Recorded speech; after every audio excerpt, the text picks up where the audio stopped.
هناك لحظات في التاريخ يعاد فيها رسم المشهد السياسي بالكامل، تطوى فيها صفحات قديمة وتفتح أخرى على مصير مجهول.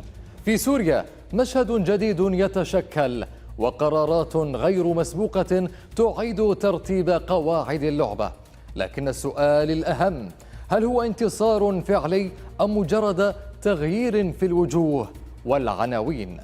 في مؤتمر إعلان انتصار الثورة السورية كشف أحمد الشرع عن قرارات جريئة شكلت مفاجأة للكثيرين.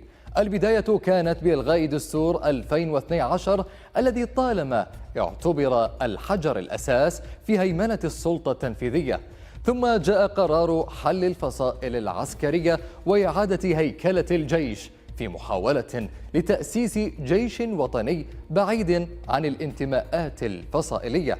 كما أعلن عن مصالحة وطنية شاملة تهدف إلى إنهاء حالة الانقسام التي تعيشها البلاد منذ أكثر من عقد.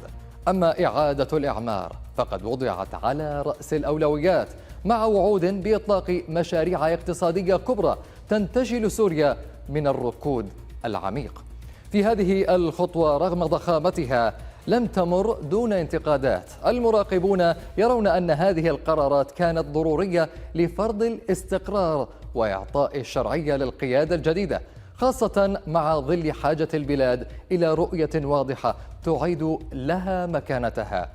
لكن في المقابل يشكك المحللون في قدرة الحكومة الجديدة على تنفيذ هذه القرارات على أرض الواقع، فرفع العقوبات الدولية عن أحمد الشرع لا يزال معلقا، والمجتمع الدولي لم يمنح دمشق اعترافا كاملا بعد. كما أن المصالحة الوطنية قد تصدم بواقع الانقسامات العميقة، وملف إعادة الإعمار لا يمكن تحقيقه دون دعم دولي وإقليمي واضح. وسط كل هذه التغيرات يبقى السؤال الأهم: كيف ستتعامل الدول العربية مع الحكومة الجديدة في دمشق؟ هل ستفتح الأبواب مجددا أم ستظل العزلة خيارا قائما؟ وبما أن العراق يستعد لاستضافة القمة العربية القادمة في آيار 2025، هل سيوجه دعوة رسمية لحكومة أحمد الشرع لحضورها ليعيد بذلك سوريا إلى مقعدها في الجامعة العربية؟ وهذه عودة إلى استوديو الأخبار.